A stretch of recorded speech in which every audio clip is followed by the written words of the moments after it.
प्रभु दयाल जी जयपुर से। राधे राधे महाराज जी। महाराज जी, ऋषि दुर्वासा जी और राजा अम्बरीश जी के प्रसंग में एक जिज्ञासा प्रकट होती है कि भगवत प्राप्त उच्च कोटि के ऋषि में भी ब्रह्म ज्ञान होने के बाद भी अहंकार जाग सकता है महाराज जी? देखो, भगवान जब लीला कराना चाहते हैं तो किसी में कुछ भी जाग सकता है। सनक सनंदन सनातन सनत कुमार में क्रोध जाग सकता है क्या? ब्रह्मबोध संपन्न भगवान के परम प्रेमी महात्मा, लेकिन वैकुंठ में लीला होनी है, इसलिए सनक सनंदन सनातन सनत कुमार को क्रोध आ जाता है और वो भगवान के जय विजय को शाप दे देते हैं।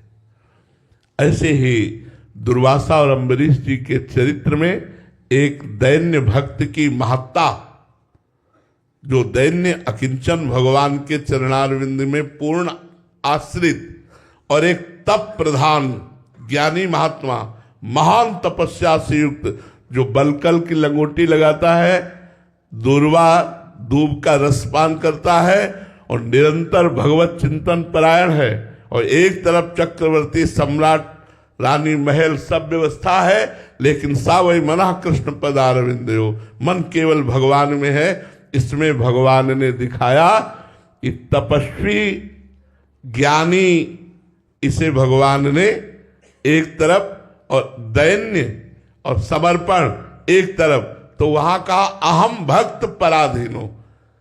अम्बरीश जी को भक्त संबोधन किया और द्विज संबोधन किया श्री दुर्वासा जी को। अहम भक्त पराधीनो अस्वतंत्र इव द्विज, मैं भक्त के अधीन होता हूं, तपस्या के अधीन नहीं। अम्बरीश जी की भक्ति के कारण भगवान के सुदर्शन चक्र ने परम सामर्थ्यशाली त्रिभुवन को शासन में रखने वाले दुर्वासा जी को पूरे त्रिभुवन में दौड़ाया, तापित करके। यहां भगवान के भक्त की अधीनता और दुर्वासा जी के तप के प्रभाव की न्यूनता, अधीनता में और तपस्या में कितनी न्यूनता अधिकता है, यह दिखाई कि भगवान भक्त के तो अधीन हो गए, कहा मैं अस्वतंत्र हूं। लेकिन तपस्वी दुर्वासा जी जब भगवान के शरण में गए तो भगवान ने कहा सुदर्शन चक्र से रक्षा अम्बरीश जी करेंगे, मैं नहीं, क्योंकि मैं अधीन हूं, अहम भक्त पराधीन हूं। जाओ अम्बरीश जी की शरण पड़ो जाकर। तो यहां भगवान की लीला दिखाने के लिए दो पात्र चयन किए, एक दुर्वासा एक अम्बरीश। ना कि अम्बरीश जी में और दुर्वासा जी में कोई कमी, होड़ में कोई ऐसी बात नहीं, क्योंकि दुर्वासा जी भगवान शंकर का स्वरूप है, साक्षात भगवान शिव के स्वरूप हैं, और अम्बरीश जी भगवान कृष्ण के प्रेम में डूबे हुए हैं।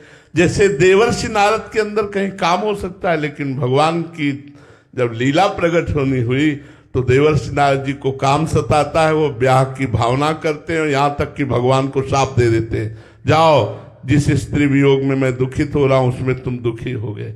तो कुछ लीला क्षेत्र ऐसे हैं जहां बिल्कुल संभावना नहीं है, पर भगवान संभावना प्रकट करके वहां लीला करते हैं। ये बिल्कुल भगवान की लीला है, दोनों भगवान के निज पार्षद है, केवल अधीनता और तपस्या की लीला दिखाई भगवान ने। मोहित जी, राधे राधे महाराज जी।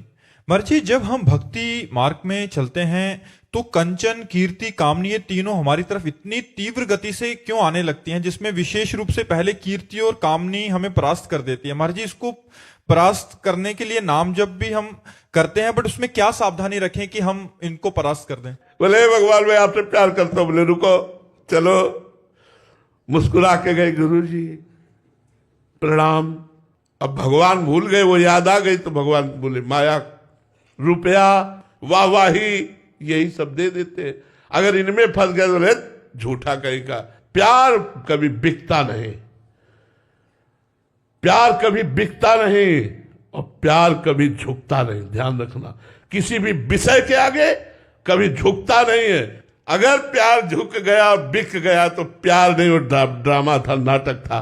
ऐसे ही भगवान के लिए है कि अगर हमारा प्यार है तो हम किसी विषय में झुक न जाएं, किसी विषय में बिक न जाएं। इतनी परीक्षा तो होगी यार, कैसी बात करते हो? आप हमारे पास आना चाहते हो तो इसका मतलब है आप हमको खरीदना चाहते हो। प्रेम में बिक जाना होता है। जितना भरोसा दृढ़, जितना आश्रय तो स्वामी को अधीन होना पड़ता है सेवक की सेवा स्वामी को अधीन करवा लेती है। तो मेरे भगवान से जब कोई कहता है ना कि मैं प्यार करता हूं, तो कहते रुको हम डाल के सिक्का देखते हैं, तो हमें प्यार करते हो या हमारी माया से प्यार। इसीलिए कंचन, कामिनी, कीर्ति, ये तीन का प्रभाव बड़े जोर का है। और जो अगर लग गया तो खेलो, खिलौने हैं, खेलो, भगवान से बाद में मिल लेना फिर कभी जब अवसर लगे। अब इस जन्म में तो अवसर लगना कठिन है, क्योंकि कंचन, कामिनी, कीर्ति के खेलों में मगन हो गए। तो ये जरूरी है, खिलकोटि ब्रह्मांड परमात्मा से मिलना है तो फिर आपको एक बार तो तैयारी करनी पड़ेगी ना कि हमें केवल आपसे ही मिलना है, मुझे और कोई काम नहीं चाहिए, केवल मिलना है।